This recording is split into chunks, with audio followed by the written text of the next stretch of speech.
Greetings, friends. I want to talk about my game on the second table of a GT recently against Chaos Knights, where I ended up finishing 6th at this event. But if I had won this game, which was super close, and I hope I'm going to teach you guys something, I feel like I learned a lot. This was a very tough game, and hopefully we'll dive in and we'll talk just about everything that went right and obviously some things that went wrong. So let's get right into it.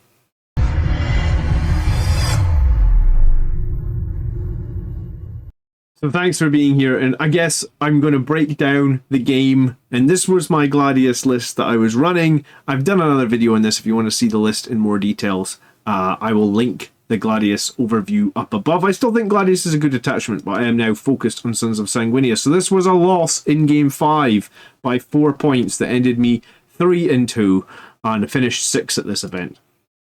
This is what I was up against.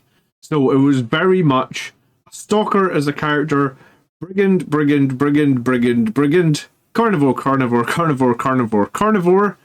Nurglings, Celeste, the Blue Scribe, and the Changeling. So all these allied units are really tricksy units, difficult for me to deal with. Carnivores are kind of horrific with those slaughter claws. Basically, they're going to eat all my marines for breakfast because I have no invulnerable saves basically in this list. The Brigands have those multi-meltas for the most part, and they are Dragon Breath Spears, but they are multi-meltas. They're basically Melta 4, 24 inches, and they go to AP -5 in the Chaos Knight detachment, and also he has a Stalker with a Chain Cannon as his Warlord. So turn 1 he literally lined up something like this, and I lined up with a bunch of units unobscured, and I tried to stay reasonably far away. The Dragon Spears, 24 inches, plus the Knights move about 12 inches, means that they are going to be very far forward in turn 1, and I didn't want to lose too much to the multi-melta fire in turn 1, and also really didn't want to have to deal with any potential charges. Bear in mind, sometimes Knights can, like, the Chaos Knights have an ability to move through terrain, which is very, very nasty. And when they move through terrain, they can be on top of you with those carnivores before you know it. He has Celeste up on this side of the board. He has Nurglings in the middle, probably to do teleport homers, and just off screen down here he had the Blue Scribe, sorry, the Changeling was coming in reserve. I tried to obscure a lot of things. My only thing that's probably out is 1 Assault Intercessor has his foot on this objective. The 5 Heavy Intercessors are hanging out just behind. We have the Aggressors hidden. We have Librarian Dread not hidden. We have both Vindicator tanks hidden because of the terrain on the ground here. And something needs to be out, so what is out is the Repulsor tank. So, jump forward turn 1, everything in the Chaos Knight army is flying forward. He may be able to get some line of sight here. He's definitely going to get some line of sight here. Something is going to take some firepower. That is most likely the Repulsor. And he's already on all 3 midfield objectives. And this is super scary to walk into, right? Because the second I walk into this, there's going to be like multiple Dragon Spears. I'm just going to call them multi-meltas probably, because they are basically strength 12, melta 4. So the second I get within 12 inches, they are horrific to deal with. The Carnivores are also going to eat me alive whenever I get close to them. So this list, I suppose, was designed with a good portion of anti-tank. So I'm going to move forward a little bit. And I did have some Eradicators inside this Repulsor, in fact. So at least there was going to be some devastating firepower coming out from the Eradicators that are actually hiding right behind my back here. Of course they're hiding behind my back. Let me just move myself over a little bit, make myself a little bit smaller. Okay, so turn 1 then, or into turn 2. I moved forward. You can see the Eradicators came out. The Death Company came out. They'd been hiding back here just off screen before. They were really unfortunate. They failed their charge on the Blue Scribe here, and if they had passed that charge, that would have been my objective 1 turn earlier, which would have been a swing in points. You can see, though, I deleted a good portion of Knights. If we go back 1 slide, there was 1, 2, 3, 4, 5, 6, 7, 8 Knights in the midfield. There is now, I guess, 1, 2, 3, 4. So I actually did, I would say, very well, and I used my Librarian Dreadnought to teleport the Centurions down here. And the reason that I put the Centurions down here, and they were behind one of these pieces of terrain with the ground on it, was because by putting the Centurions here, I felt like I had a good firing arc this way. And you can see that 2 Knights, 3 Knights that were there got destroyed. So it meant that the Centurions, not the Centurions, sorry, the Aggressors, it meant that my Aggressors being teleported forward we're going to be in a fairly safe position. I don't want to take any return fire if I can on these aggressors, because they're not going to survive against those meltagons. They're not going to survive into the carnivore either, and they're super expensive. So I put them here with the idea of getting some firepower out, and they did well. The Eradicators obviously did pretty well cleaning up some of the knights here, and on the other side I did lose my Vindicator tank, but I guess I thinned him out a little bit. I did have some units that were reserved that were my henchmen and my Inceptors, so I still had the Inceptors to drop. Unfortunately, I'd actually picked Bolter Inceptors, and this is one of the matchups where Bolter Inceptors are kind of really bad, because they're only going to wound on 5s, and then they're potentially... Actually, they're only going to wound on 6s. That's why they did so bad. They did nothing for me in this game. Even though they're twin linked, they're still only wounding on 6s. Plasma Inceptors would have been a hell of a lot more useful here. But I have Bolter Inceptors, so that's the way this game went. This carnivore in here was actually eating up my assault intercessors, and I lost my assault intercessors basically to an indirect fire, because there was just so much indirect fire, strength 5, no AP coming out from all the different knights, that I think it was turn 1, I literally lost all my assault intercessors to indirect fire, and then I was having to try and hold that backfield with the heavy intercessors. So, as we push on, I felt like the Repulsor had done pretty well. This Vindicator tank is on full health. One squad of Eradicators is still good to go. The Ballistus Dreadnought, I guess, is good to go. The Librarian Dreadnought is good to go. So I feel like in my turn, assuming I don't take too much more damage here, I should be able to clean up 1, 2, potentially 3 more knights, maybe clear out this objective. And these aggressors are going to be super useful. However, the aggressors ended up failing Battle Shock a bunch of times in this game, and that actually really hurts them, because aggressors really need stratagem usage on them. They need to have Storm of Fire. They need to have...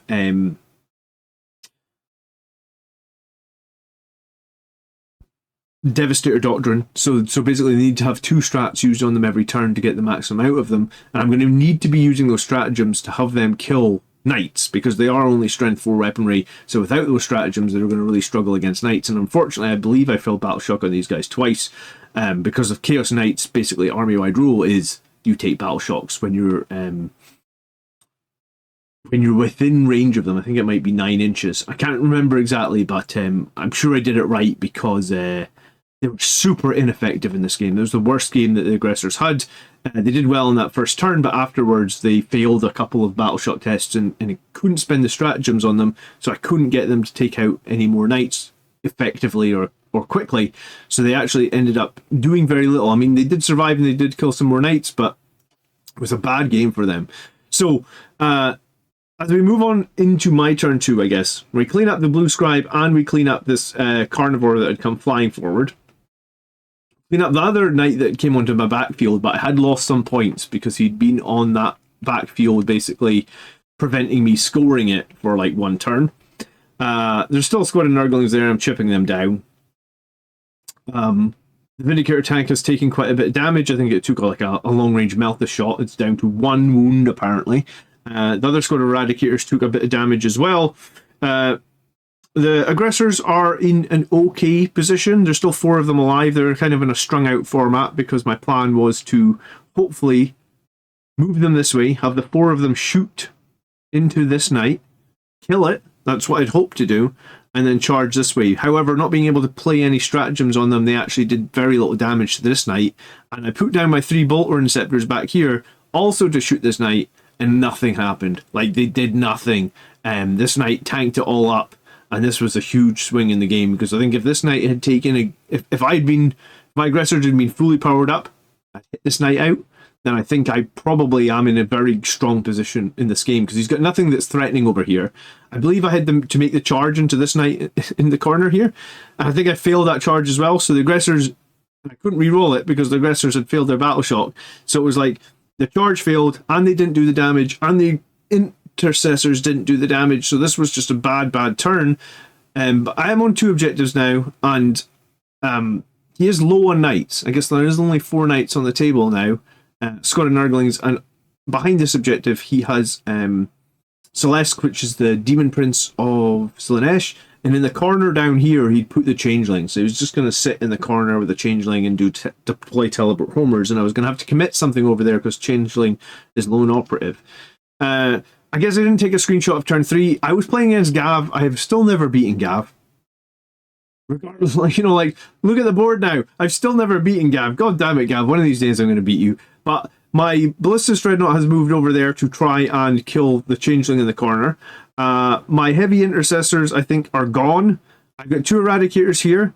I've got my Henchmen holding this. The Death Company have gone towards the middle. I believe they're hiding behind this piece of terrain at this point. The Vindicator tank has gone into the middle. The aggressors killed this knight, and now they're moving towards this objective. I actually think this was a huge misplay here with the aggressors. I should have brought the aggressors this way, north, in turn 2. I put them into the corner of the board, and I often talk about that. When you move a slow unit into the corner of the board, it can sometimes get trapped in the board corner and do nothing. His knight down here is scoring him nothing. Yes, it would suck to take some firepower from it, but he was going to have to move round like this, because he... unless he spent CP to move through the terrain, even though I should have just ignored that knight in the corner and moved in turn 2 once the aggressors had done their damage. I should move them straight up going for the backfield objective. I guess I had expected my 3 Inceptors to be able to hold this. Unfortunately, they all died, and they never held it for me for a single turn. And this was the point of no return in turn 3. If you remember where these Eradicators were in turn 2, they were here. They'd move 5 inches this way in this turn.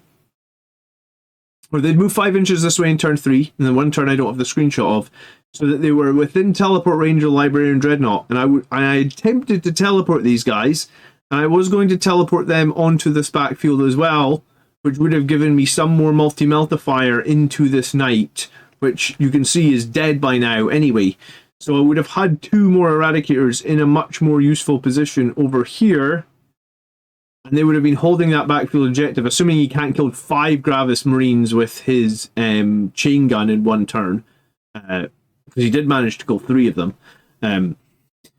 Maybe there was some indirect fire as well. But my point was, if this teleport had gone off in turn 3, then I would have been holding that backfield objective a turn earlier. So there was a few mistakes here, right? Like, I could have held this a turn earlier if the Death Company had made their charge. They failed it. I could have possibly got to this one earlier as well if the aggressors had gone north rather than kill this one knight in the corner of the board that's literally doing nothing for him. If I had Plasma Inceptors, I know a lot of people swear by Bolter Inceptors if you just had one squad, but I think Plasma was the right call here. If I had Plasma Inceptors, surely they would have done some damage to this, and maybe they could have profiled it, and then maybe they wouldn't have all died in return. And if this 2+ teleport had gone off, that would have been good. Regardless, we're going into turn 4 in a pretty strong position, in that, like, we're holding 2, he's holding 1, we're about to be holding 3, and potentially, I guess we can move back and we could be holding 4. So the Death Company, I believe, are hiding in behind here, and they're going to try and contest his last one. And then we get to the end of the game, and this is what the game looked like. My Ballistus Dreadnought was back on this objective. These Eradicators were in no man's land. They needed that teleport to go off. Eradicators are slow. The Vindicator's holding the middle. The Death Company potentially would have held this. They actually did kill the Demon Prince, but I guess on a 2-up she comes back to life with like 6 wounds, or maybe it was D6 wounds. She came back to life anyway, and unfortunately I did not hold this because I only had my Chaplain left at this point. The other 4 or 5 Death Company died. And like I said, I could have held this one earlier. I could have held this one earlier. And I could have had a lot more damage into his backfield. So basically, we finished the game with him having 3 Nurglings. I think the Changeling is still hiding in this corner doing teleport homers, that annoying little Changeling thing that it is. And Select is here. She has died once, but she has respawned. So despite holding 4 objectives in the final turn, this is what the score looked like. So in the early game, you can see that my primary let me down. I basically scored no primary in turn 2. Then I scored 9, 6, 15, whereas he scored 15, 12, 6. I think that's a 3. Yeah, it must be a 3. And I lose the game by 4 points. And this would have been huge. This would have been the first time I'd actually finished a GT in the top 3. I've still never beaten Gav. And this was a very tough game to lose with my final table position. This was table 2 as well. So I feel like in most games, if you end up a game like something like this, then you've played the game pretty well, right? Like, I have a lot of points still kicking around, right? Like the 4 henchmen, 2 eradicators, a vindicator tank, a ballistic dreadnought. I think I must have got mistaken because it looks like that vindicator tank's back to 9 wounds. So maybe I was wrong when I said it had 1 wound earlier. The dice must have rolled from the 9 to the 1. So so I get dreadnought tank, still have 3 aggressors and the characters. And some of my units really underperformed. I really want to say that Inceptors did nothing. They really underperformed in this. And the Death Company failing that turn 1 charge on the Blue Scribe was huge as well, because while the Death Company would have 100% killed the Blue Scribe, if we go back to turn 1 and look to precisely where the Blue Scribe was, I would have been able to charge them with the Death Company, and I would have been able to take the objective, and I would also been able to keep them all out of line of sight because of this piece of plastic being the obscuring terrain. So this would have been huge as well. So this game was in some super fine margins. I said that. There's so many small margins. Let me move myself to the middle of the screen or something. There were so many small margins. Could have scored me the winning points. The Death Company in the turn 1, the failed teleport, his character respawning, the failed battle shock on the aggressors. It was a nightmare. I think I could have passed the battle shock in hindsight, but I was in a situation where, like, if I spent the 1 CP on the battle shock test, then I wasn't going to be able to spend the 1 CP to put them in Devastator Doctrine. I only had 1 CP, so I had to risk taking the battle shock. I think the pressure of being on table 2 at the event probably got to me. That's twice now where I've been on the table 1 and table 2 on the final game, and both times I feel like I could have played a lot better than I should have played. I made silly mistakes. Hey, maybe third time's a charm. I'll get there. I might have played a bit too cautious in the early game due to those AP5 melt to 4s and the D3+3 slaughter claws. I'd actually lined up a practice game against Andrew's Chaos Knights like the week before this tournament. But something came up. I can't remember what it was. Something came up with my opponent and they had to cancel, so I didn't get a practice game. So this was my first time playing Chaos Knights. I sort of only just knew what they did. And oh man, small margins. It was about 2 years between me getting to the top table after 4 games. So I hope I don't have to wait another 2 years to get another shot at this. I loved my aggressors at the event. I hope to run them to some more events, but right now I'm playing Sons of Sanguinius. I also loved my 5 Death Company led by the Chaplain. I've taken them into my Sons of Sanguinius list, and now I'm actually in love with Lamarta's and 10 Death Company. I've talked about that a lot on the channel. So if there's anything you learned, great. Consider liking, consider subscribing. Remember, you can support the channel via the join button or on Patreon, or we have a bunch of affiliate links for models and all sorts of other stuff you could do there. I needed to film this video like 3 months ago. I'm sorry, I don't know how I must have just forgotten about it, or maybe I was bitter about it. This was the game that turned me off to both Bolter Inceptors and my Librarian Dreadnought. Because up until this point in the tournament, I think he'd only failed 1 teleport and it wasn't a core one. This one, on the top table where I was desperate for the teleport to go off, I rolled a 1. And I was actually shaking when I measured this. Because I remember thinking, this is a long distance. Can these guys move towards each other and get within range of each other? Because I think these guys were about 17 or 18 inches apart. So I basically had to move them and hope that they would get in range and then do the teleport. And I was shaking when I was measuring to see if I could get within 12 inches, which I could, but I was nervous about it. I was like, shit, these guys look quite far apart. Will a 5-inch move? Remembering these guys do have the ability to advance, but I didn't want to advance them. I wanted them to make the 5-inch move, then teleport, then shoot them, right?